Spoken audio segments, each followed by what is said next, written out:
a couple of questions, Peter. And Yeah. we've been speaking a lot about like the cold and the way that the cold affects the body.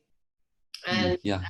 you know, obviously we've been talking about drinking warm drinks and the warm spices, but then also lots of people at the moment are all like, oh, yeah, I'm going to do Wim Hof because it's like, I'm going to do my cold showers in the morning, and I'm going to go swimming in a cold pool, and I'm going to do my ice bath because that really like pumps up my immune system and stimulates my nervous system. How do you feel about that presently? Now, there's a very persistent cold that's going on in the environment. It's like in every moment, basically, you feel like you could catch a chill. At least that's how I feel.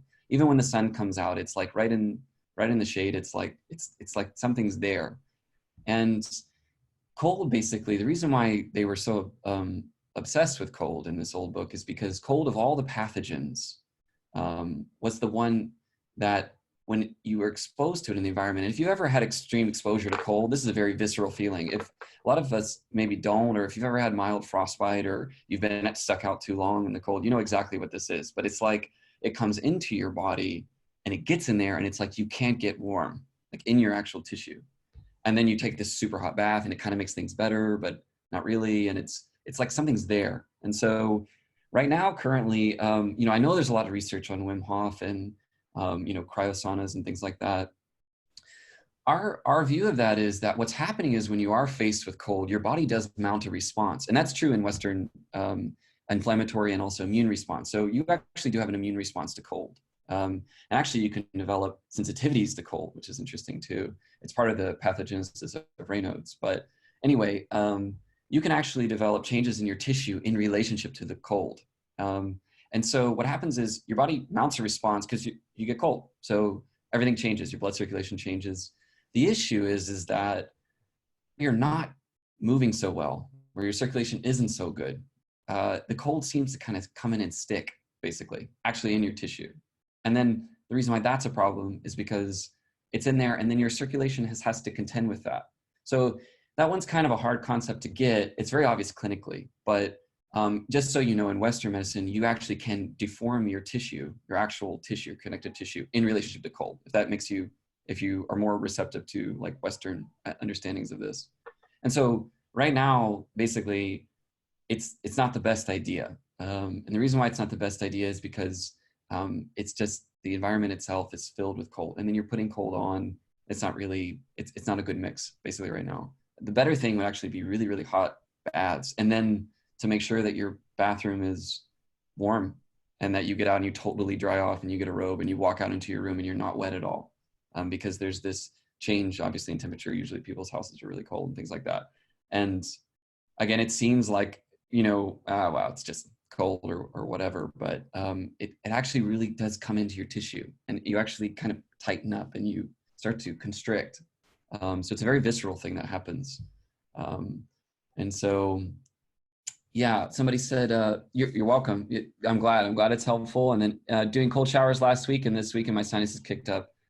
Yeah. So yeah, it seems like right now, it's probably better to do those hot baths, mugwort baths, even, if you can find it.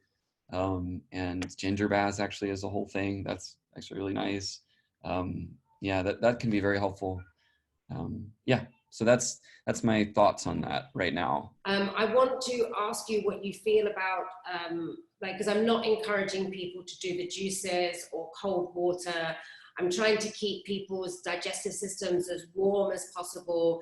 So like even like turmeric chai teas and things like this, just to kind of like make sure our digestive system is warm. So I would love to hear from you what you think about the things that we could be drinking over this next 24 hours. Yeah, so warming foods is a really good idea right now. So your digestive tract is filled with actually the linings are filled with blood, basically, as your whole body. And your blood vessels have a relationship to warmth and cold, really simply.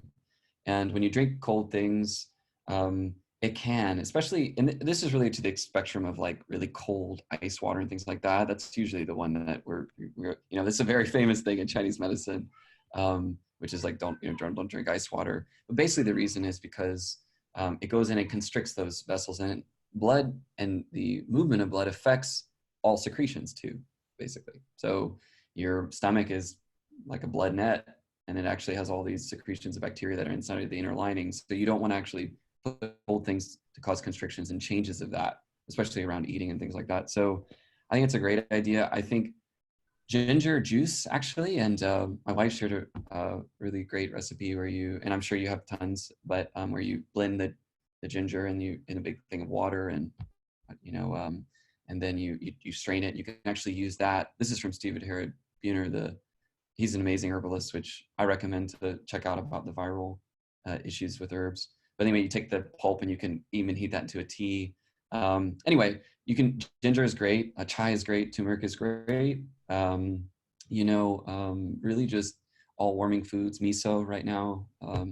Master Miso is my favorite one in Whole Foods. It's excellent in terms of, and you can add that to broths, and let's see what else. That's all good. I mean, just basically warming. Cinnamon, licorice, ginger right now are really good. Absolutely.